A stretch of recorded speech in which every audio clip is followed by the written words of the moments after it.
What up? What up, killer? What you over there ordering food, ordering supplements? What you got going on over there? Actually, I was just on the Chula website, looking at some more trunks, dog. Gotta represent for the one time. So Okay. since I mentioned Chula, go use code Carolina Muscle and order you some trunks. Or eShell 10, whichever you guys prefer. We ain't gonna fight for it, but We ain't. whatever y'all choose to do, we like to do that. But today, man, as we're approaching the let's say the thick of the season, all right, the thick of the season, we have had a few questions, and then I felt like this episode was needed because we used to just talk like for a while about just random stuff.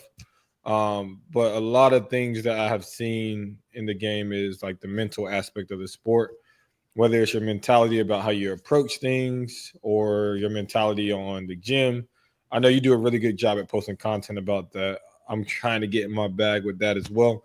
But I feel like having this episode will make it very easy for people to hear a few things of our mindset going into shows, especially with you being super accomplished. I consider myself decently accomplished in the sport, that we may have an insight that some people don't have. Like I'm pretty sure when you go to shows, or you can tell me, when you go to shows, do amateurs approach you and kind of ask you about your journey, or say they've been watching you?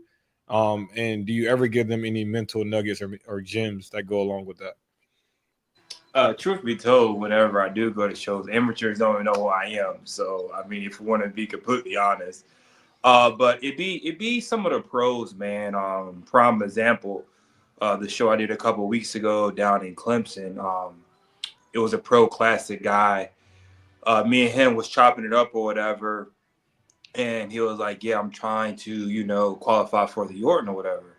I was like, "Well, bro, like, I hope you get it or whatever." Then, like a couple of days after that, he actually messaged me on IG or whatever, and we had a little conversation or whatnot. So, amateurs really don't approach me. It be the pros. Gotcha. Yeah, I think I had a similar encounter, I guess, this weekend, just because I was a judge at that show. And I spoke to a few amateurs. Of course, they didn't know who the heck I was, which is fair. I more so got introduced to their family members, and their family told them who I was afterwards, right? So we actually exchanged some stuff over Instagram. Super solid classic guy. I judged him twice. Um, but basically just about not like giving up your mentality. Like he grew from last year. So um, just really dope experiences and encounters. So I think being able to speak about certain things on certain topics to certain people who haven't went through those things yet, I think it means a lot to them. But I do have four questions. So we will split these up into segments. Of course, the first question we're going to fire off at you, because I feel like this is very, we can say it's applicable, right? And this is applicable to me as well. So what's the mindset? And I know we asked you this prior, but how do you handle a setback? Do you learn, or do you label yourself a failure? Man, I will never label myself a failure at all. Uh, a setback to me is just a come up for a major comeback. You know what I'm saying? I'm always going to go back to this September. Most people probably think that was a failure.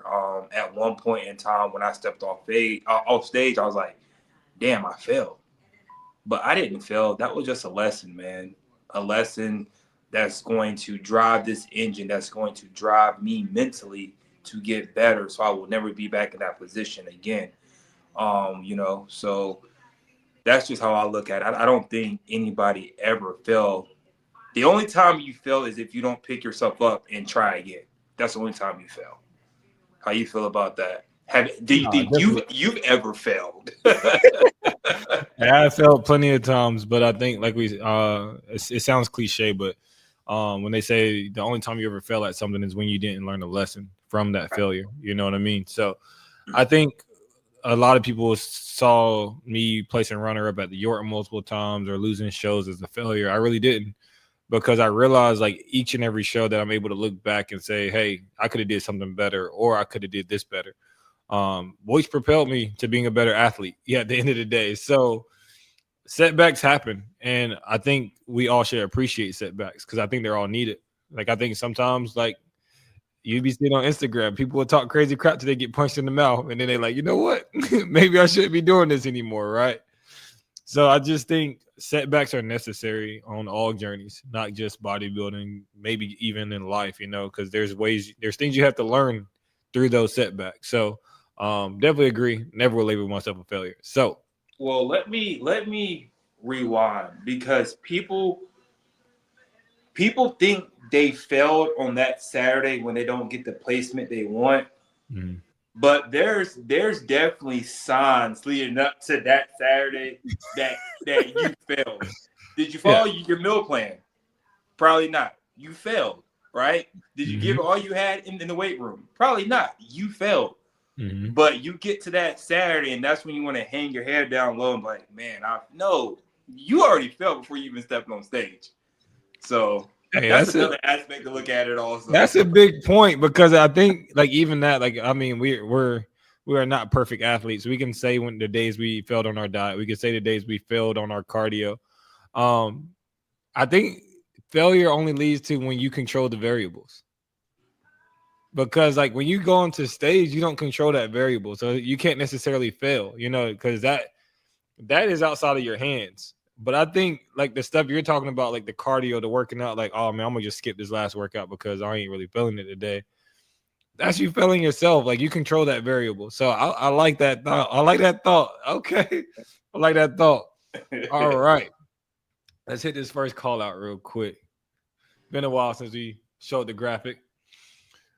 All right. So I already know your answer. So this is gonna be funny. So is comparison fueling or draining me? Man. Don't nobody need to compare themselves to me. And I don't go comparing myself to anybody else either. I mean, we all get up in the morning, lace up our boots, put our pants on. But like you said, it's variables, different variables in life. You know what I'm saying? And nothing I go through in life, I'm not going to blame somebody else for that or say this is why I had a setback or this is why I failed. So I don't compare myself to nobody, and I hope there's nobody out there trying to compare themselves to me or comparing the path that they took to my path, because that's just a dumb thing to do, man. So like you said, comparison is the thief of, joy. So don't go comparing yourself to anybody else out here. You know what I'm saying? Love it. Love it. I could definitely say it's definitely not draining me. I feel like some people, they need that as motivation. Right. Which if that's your engine, if that's what make you go in the morning, hey, use it. But even at this point, I think I told you this the other day, dude. I'm at the point where what's fueling me is the progression from what I was when I won. Like the more I can improve on that prior physique, I don't really have to look at anybody else. Like if I could go look at that picture, nitpick, and be like, yo, I got to bring this up, and make this better. That's all I really need. Of course, there's the banter back and forth about us talking about, oh man, who's going to do this? But there's nothing that one of those guys have that I can get. Is theirs. You know what I mean? Like if they got better shoulders, if they got a better back, if they got better abs, I can't get that. Like I could just work on what I got and make that better. So definitely not draining me. The comparison of my old self is definitely fueling me for my next show. So we'll see the changes sometime soon. Absolutely. Do you think amateurs or pros have a harder time dealing with that, with the comparison? Like when somebody posts a picture on IG and you may see it pop up, you're like, oh my God, like they have a really good back or they got really good abs. And then you look at your abs like, oh man. Oh man. As a mental aspect, do you think amateurs have a hard time dealing with that or the pros? Oh man, that's tough. I think I would say both of them have it equally as bad, but for different reasons. So amateurs, I think they're fighting the uphill battle of never feeling ready enough when they see the guy who's like, if they see one of us and they'll be like, oh, these guys are huge, so I'm not going to compete till I get bigger, which would deter them from competing. But then I also think seeing stuff from through a screen really doesn't help because we already know Instagram ain't real for most people, not even myself. But I think pros do it on a different level. And we've been in conversations with people doing it.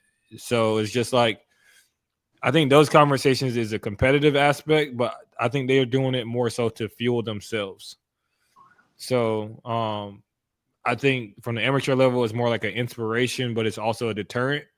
But from a pro level, I think they're just using it for fuel, just to be upset about something to get them more motivated to be in the gym. I think that's the only reasons.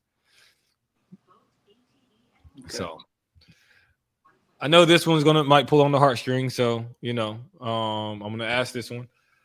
When I feel like quitting, what thought gets me to stay in the fight? Man, I got plenty. First and foremost, my mom. Shit, we gonna rock the fuck out to the wheels fall off. You know what I'm saying? That's first and foremost, and then I'm gonna go back to the Jordan. Just hearing, I didn't hear it directly because I wasn't around, but it got back to me just hearing the different stuff that was being said backstage after my name wasn't called, from people that I actually thought was in my corner, from people that, I would have gave the shirt off my back for, you know what I'm saying? Just hearing different things. So them voices keeps me going, like the fire's been lit. And there's so many people out there that actually look up to me and want to see me do good and that I aspire. So those three things right there, man, those what got the fire lit and got me rolling this year for sure. So I can ask the same question to you, man. When you're down in the slumps and you don't feel like doing it, bro, and I can say for you, it could be even harder because you've been out the game for a year and a half, man. So how do you even have that motivation to get back into the game? You know what I'm saying? Nah, I think I have multiple driving forces. I have, I got my sister with cerebral palsy. I mentioned that on multiple podcasts, man. I do a lot of stuff that she can't do. So that drives me, that motivates me daily. You know what I mean? Like seeing her now, she's walking better. She had about to get another hip replacement. She already had one, about to get another one. You know what I mean? So now she's walking better. So it's just like seeing things like that motivates me. Like she's been in and out of the hospital since she was 2 years, younger than 2 years old. She wasn't supposed to live past 2 years old. You know what I mean? So right. Those type of things really drive me. I have a whole team of guys that I coach. So they get me up every day because if I can't, I don't feel like it's possible for me to motivate them if I'm not motivated. It's just one of those things where I'm just a false prophet to them. You know what I mean? I feel like even kind of one of the things you said, like, dude, I think there's way more people who want to see me succeed than there is that want to see me fail. So my whole thing is the people that I know truly want to see me succeed, the ones who's truly rocking with me, the ones who truly support me. I hate when people say I let them down because I think they're going to be proud regardless of me. But I feel like there's a way of me being able to make them even more proud. Like I have people hit me up from college or people hit me up from high school that, I'm really proud of what you're doing. You're really doing something different. So I think those things all pull on the heartstrings for me. So whenever I don't feel like going to the gym, heck, I could call you and you'd be like, man, take your ass to the gym, bro. Just go. You know what I mean? And also my coaches, man, because like I said, everything that I do on stage or doing this fitness space, it always represents more than just myself. It can represent my job. It can represent my coaches. It can represent my team. So that's why I always think twice about what I say, what I do, and how I act. So those are all the things that keep me in the fight. So last but not least, last call. What does success in bodybuilding look like to you beyond trophies and the aesthetics? Man, I said it earlier. Just getting the messages, man. Hey, you're still the standard. You're that guy. You inspire me, man. I look up to you. Just knowing that I'm impacting people's lives or impacting their journey. You know what I'm saying? So beyond the trophies, beyond the checks or whatnot. That's really what drives me, man. Like I love that in a sense, bro, because just knowing little old me, I'm sitting here battling my own battles, but I can sit here and still uplift somebody else. Man, that means so much to me, dog. For real. Yeah. No, but I think with me it's very similar, dude. Like I think somebody looked at me crazy when I said that I get way more joy out of coaching than I do competing at this point. Because competing can be fun. I still have fun with it because I think once the fun is gone, I'll stop. Um, but seeing somebody else reach their goal, seeing somebody else get a check, seeing somebody else reach the pinnacle of a stage, or seeing somebody else reach a goal that they thought was never going to happen, that means a lot. So I think it's more about impact. But then there's another thing as well. It's also like once you get the respect from your peers, I think there's nothing left to be done. You know what I mean? They always talk about, I watch a lot of sport podcasts and they'll be like, well, this guy never won a ring. This guy never won a ring. One of my favorite players, Carmelo Anthony, never won a ring, but first ballot Hall of Famer. Like, you know what I mean? He's respected by everybody in the league. Like, oh, that dude was a dog. And I think as long as I get, like, I don't, and it's not even a requirement, but I think I have earned that from most of my peers. Like when they say Eric Shelton, or even like last year when I wasn't competing, my name was still kind of relevant in the space of like, yo, when he popping out, I know he competing. So I think the respect factor of that, and then also the impact that I can do on others. Like I'm hoping to blow up this coaching business way further than what I can imagine, and have way more people hit the stage and reach their goals than what I did. Like I hope I can get somebody to surpass what I did, you know? Right. So that's the goal. And I feel like I got a few guys who can do that. So I can't wait for it. Yeah, so you said something that stood out to me because I think we're along the same lines when it comes to this. Whenever I don't find joy in this sport, or whenever I feel myself not having fun anymore, that's when I'm gonna hang up the trunks. So, what are a couple things that you think will take the joy out of the sport for you, whether it be personally, organizationally, whatever the case may be? There's a few quick short story. Like I almost quit bodybuilding back in 2018.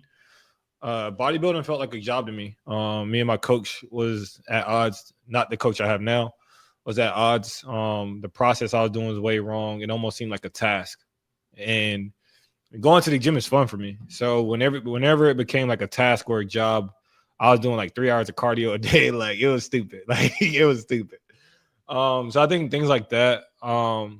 When I feel like the relationships aren't genuine, that's another thing I think bodybuilding for a lot, because I have met a lot of really great people through bodybuilding. But feeling like certain things aren't reciprocated in the sport. But like I said, the sport owes nobody anything. I think relationships usually are one of the things that I more so pride myself on. I think over competing, like I think after that year I did 6 or 7 shows. I don't think I'll ever do that again. A lot of people be like, I sit on the porch too long. I don't care. Come on the porch and sit with me. And then meet me wherever we going after that. Like I don't have that because like I said, I'll say it loud and clear now. I enjoy coaching way more than I do competing. So if it's a decision of me going to a show and coaching somebody than me competing, I'm going to probably pick to go coach. Like that's just where I'm at. Like, but by no means does that mean I don't like putting on my trunks. Hey, Chula, hey, use my code. Eric, eat your too. But best believe, I mean, I'm still going to be prevalent, probably, hopefully compete for the next 3 to 5 years. Maybe time on and time off. But like I said, those things like over competing will be one, because then like last year, I really enjoyed myself having balance off the stage, not competing, really going to explore the world and enjoying life.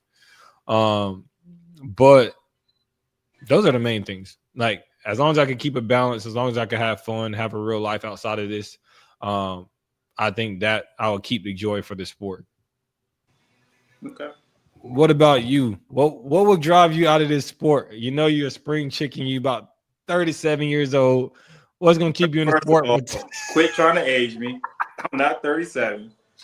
For me, I think when I reach that pinnacle where I believe, like, because my expectation is my expectation. I don't care what anybody else expectation is of me. But when I feel like I've reached that mountain peak and I've accomplished everything I want to accomplish in this sport, then that's it for me, bro.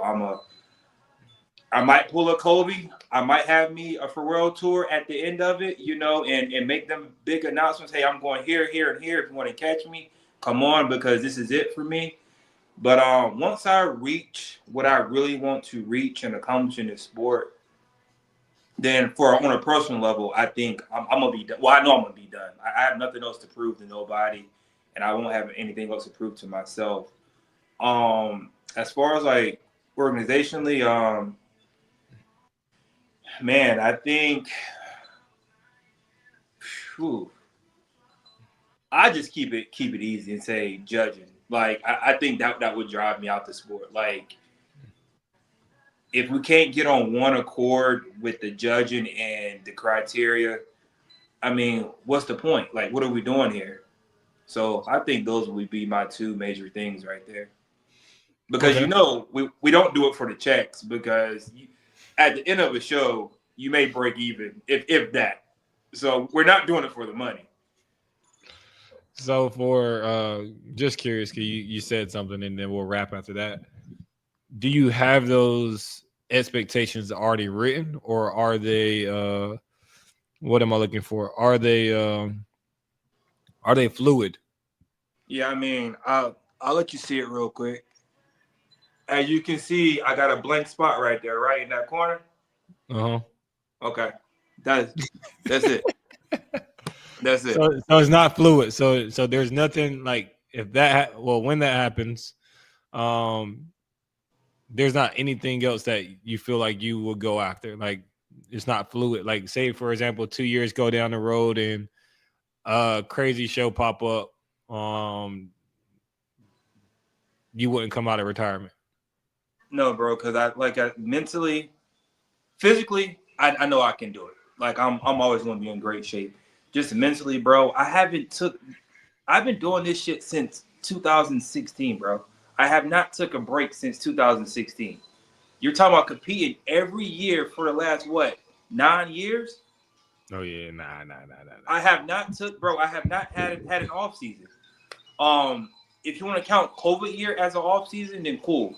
But within the last 3 years, 4 years, I haven't took an off season, bro. So like I'm good, bro. I've been missed out on so many things, in which that's my choice. Bodybuilding is a choice. We all got to make the sacrifices. But I just missed out on so many things, and I'm just near the point where it's like I'm good, dog. Nah, for sure. All right, I definitely want to wrap with just shouting out a few things. Of course, Jamal, you can shout out a few things as well. So, of course, you guys both know you can use our Chula code for any shorts or any trunks that you may need, even some nice slippers or some maybe even a robe. Come on, whatever now. You guys prefer. Code eShell10 here, code Carolina Muscle right over there. I am accepting applications for Egoless Strength as well. So if you guys are looking for a posing coach or a regular coach, competition coach, lifestyle coaching, you watch this, head on over to egolessstrength.com or shoot me a DM on egolessstrength at IG. You got any coaching inquiries over there? Yeah, I mean, I'm doing the same. I'm coaching competition, posing coach, lifestyle. So if you're looking for a coach that's still actively in the game that can relate to you, I'm your guy. You know what I'm saying? So, go ahead, my bad. I don't want to cut you off. I thought that was no, other than that, as you already said, you shouted out Chula. Yeah, man, that's basically it. Oh yeah, if you need any supplements, hey, Core Nutritionals, eShell20 as well. I'm gonna shout all these out. And also, if you need any food prep sponsors, hit up E2M Kitchen for Eric 30. Get 30% off your first order. But until next time, y'all, we're gonna wrap. Peace.